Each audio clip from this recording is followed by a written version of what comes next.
আসসালামু আলাইকুম, welcome to my channel Iti's kitchen vibe. আশা করি সবাই ভালো আছেন। আমি 3 দিন আপনাদের ভিডিও দিতে পারিনি, আমি একটু অসুস্থ ছিলাম। আমি আজকে আপনাদের সাথে শেয়ার করব রোস্ট আর পোলাও। গরুর গোশতটা আমি আগেই বসিয়ে দিয়েছি। আমি আগে আপনাদের গরুর গোশতটা রান্না দেখিয়েছি, তাই আর আজকে রান্নাটা দেখালাম না। এখন আমি রোস্টের জন্য বেরেস্তা করে নেব, তাই কড়াইতে পরিমাণ মতো তেল দিয়ে দিচ্ছি বেরেস্তা করার জন্য।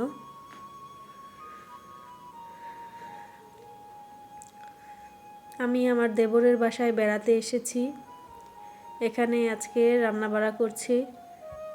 আশা করি আপনাদের ভিডিওটা ভালো লাগবে। আমার ভিডিওটা দেখতে হলে অবশ্যই শেষ পর্যন্ত আমার পাশে থাকবেন।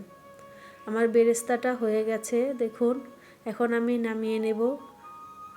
এর চাইতে বেশি ভাজলে বেরেস্তাটা পুড়ে যাবে। বেরেস্তাটা নামিয়ে নিলাম। এখন আরেকটা কড়াইতে আমি রান্নাটা বসিয়ে দেব। বেরেস্তার যে তেলগুলো ছিল সেটার মধ্যে আমি আরেকটু তেল অ্যাড করে নিলাম আর দিয়ে দিচ্ছি পরিমাণ মতো পেঁয়াজ।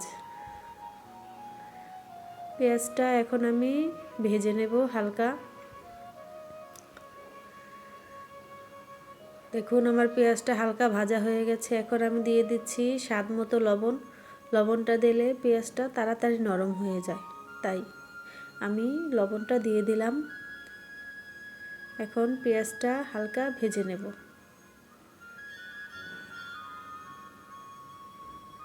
আমার পেঁয়াজটা হালকা ভাজা হয়ে এসেছে। এখন আমি দিয়ে দিচ্ছি আদা বাটা। এখানে আদা রসুন একসাথেই পেস্ট করা ছিল, আমি একসাথেই দিয়ে দিলাম আদা রসুন পেস্ট। আজকে আমি প্যাকেটের মশলা দিয়ে রোস্টটা করব। আমি এখানে রাঁধুনি রেডিমিক্স নিয়েছি। এখন আমি পুরো প্যাকেটটা এখানে দিয়ে দেব। আজকে 3টা মুরগি রোস্ট করব। 3টা মুরগির জন্য আমি দিয়ে দিয়েছি 1.5 প্যাকেট রোস্টের মশলা। এখন আমি মশলাটা ভালো করে কষিয়ে নেব।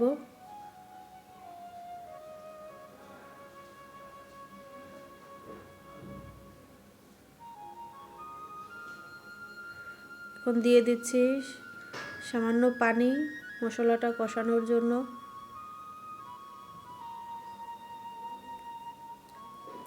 এখন দিয়ে দেব পরিমাণ মতো টমেটো সস। টমেটো সসটা দিয়ে আমি ভালো করে মশলাটা কষিয়ে নেব। দেখুন আমার মশলাটা কষানো হয়ে গেছে। এখন আমি দিয়ে দেব 1/2 কাপ টক দই। টক দইটা দিয়েও আমি ভালো করে মশলাটা কষিয়ে নেব। আমি আজকে খুবই সহজভাবে রোস্টটা রান্না করব। এইভাবে আপনারা যে কোনো সময় রোস্টটা রান্না করতে পারেন, আর খেতেও এটার স্বাদ খুবই টেস্ট হয়। আপনারা বাসায় অবশ্যই ট্রাই করে দেখবেন। এখন আমি দিয়ে দিচ্ছি মুরগিগুলো। মুরগিটা আমি ভাজিনি, এখানে নিয়েছি 3টা সোনালি কক। এই কক মুরগিটা ভাজতে হয় না, এভাবে রান্না করলেও হয়। আমি দিয়ে দিলাম মুরগিগুলো। এখন মুরগিটা ভালো করে কষিয়ে নেব।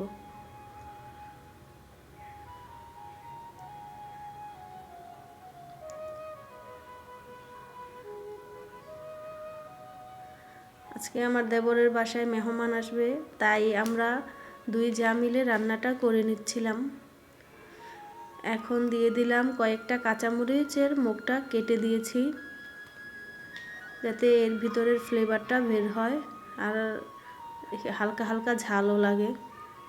কাঁচামরিচের ঝালটা রোস্টের মধ্যে ভালো লাগে খেতে। আমার এই কড়াইটা নতুন ছিল, তাই এই কড়াই থেকে আমি অন্য একটা কড়াইয়ে মুরগিটা ট্রান্সফার করে নিলাম। ওটাতে লেগে যাচ্ছিল নিচে। এখন ঢেকে দিলাম, ঢেকে আমি ভালো করে কষিয়ে নেব মুরগিটা। আমার মুরগিটা কষানো প্রায় হয়ে গেছে। এখন দিয়ে দিলাম 2 টেবিল চামচ বাদাম বাটা। এখানে আমি কাঠবাদামটা বাটা দিচ্ছি, আপনারা চাইলে অন্য বাদামও বাটা দিতে পারেন।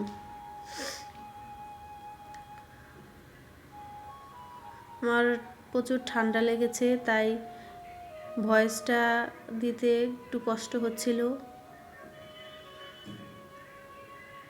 এখন আরেকটা চুলায় পোলাও রান্নার জন্য পাতিল বসানো হয়েছে। এখানে আমার ছোট জা পোলাওটা রান্না করবে।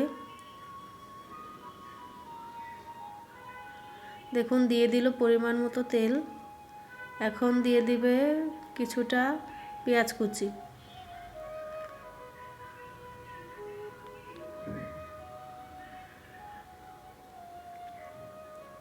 পেঁয়াজ কুচিটা নেড়ে ভালো করে ভেজে নিচ্ছে। পেঁয়াজটা লাল করে ভাজবে না, তাহলে পোলাওয়ের কালারটা চেঞ্জ হয়ে যায়, পোলাওটা সাদা হয় না। দিয়ে দিলেও গরম মশলা, এখানে দিয়েছে তেজপাতা, এলাচ, লং আর দারচিনি, আর দিয়ে দিল সামান্য পরিমাণ আদা রসুন বাটা। আদা রসুন বাটাটা ভালো করে এখন তেলে ভেজে নেবে। এদিকে আমি রোস্টটা দেখছিলাম। রোস্টটা বারবার ভালো করে না নাড়লে নিচে লেগে যায়, তাই এটা ভালো করে নাড়তে হয়। এখানে পোলাও চালটাও দিয়ে দিল।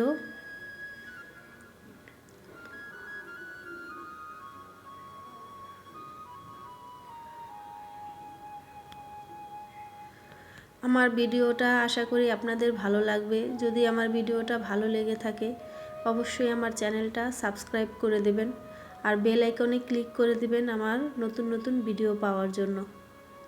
এখানে চালটা ভালো করে ভেজে নিচ্ছে। দিয়ে দিল কয়েকটা কাঁচামরিচ।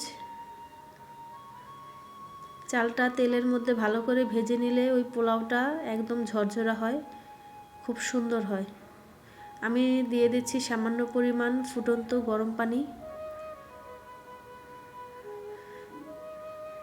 এই পানিটা দিয়ে আমি রোস্টটা রান্না করে নেব। এখন পোলাওয়ের মধ্যে দিয়ে দিচ্ছে পরিমাণ মতো পানি।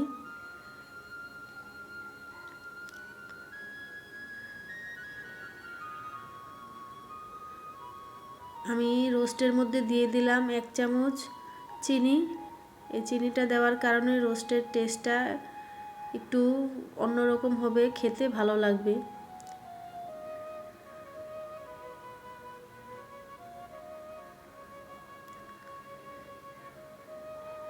এখন দিয়ে দিব হাফ কাপ গুঁড়া দুধ।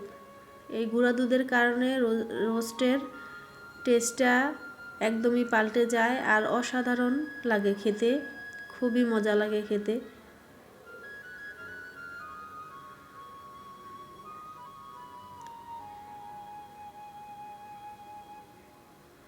পোলাওটা ঢেকে দিল। এটা যতক্ষণ পর্যন্ত পানিটা শুকিয়ে না যাচ্ছে ততক্ষণ পর্যন্ত অপেক্ষা করব। এখানে রোস্টের মধ্যে বেরেস্তাগুলো দিয়ে দিচ্ছি। বেরেস্তাটা দিয়ে আমি রোস্টটা নামিয়ে নেব। আমার রোস্টটা প্রায় হয়ে গেছে। আমি একটু মাখা মাখা রাখবো, কারণ এটা ঠান্ডা হলে একদম এই ঝোলটা শুকিয়ে যাবে। আর বাচ্চারা রোস্টের ঝোলটা খেতে একটু পছন্দ করে, তাই আমি মাখা মাখা রাখলাম। দেখুন পোলাওটা কতটা ঝরঝরা হয়েছে। আপনারা যদি এভাবে পোলাওটা রান্না করেন দেখবেন খেতেও খুব টেস্ট হয় আর একদম ঝরঝরা হবে। এখন পোলাওটা ভালো করে চেপে চেপে এটা দমে দিয়ে দেবে, পোলাওটা আরও সুন্দর হবে। আমার রান্নাটা আজকে এখানেই শেষ। দেখুন গরুর গোশতটাও রান্না হয়ে গেছে। এখানে আমাদের মেহমান, এটাও আমার একটা দেবর, সে খাচ্ছে। দেখুন খুবই মজা করে বলছিল, ভাবি আজকে রান্নাটা খুবই ভালো হয়েছে। আশা করি আপনাদের রান্নাটা ভালো লেগেছে। যদি ভালো লাগে অবশ্যই আমার চ্যানেলটা সাবস্ক্রাইব করে দেবেন আর লাইক কমেন্ট শেয়ার করতে ভুলবেন না। আপনাদের মতামতগুলো অবশ্যই কমেন্টে জানাবেন। আমার ভিডিওটা আজকে এখানেই শেষ করছি। আল্লাহ হাফেজ।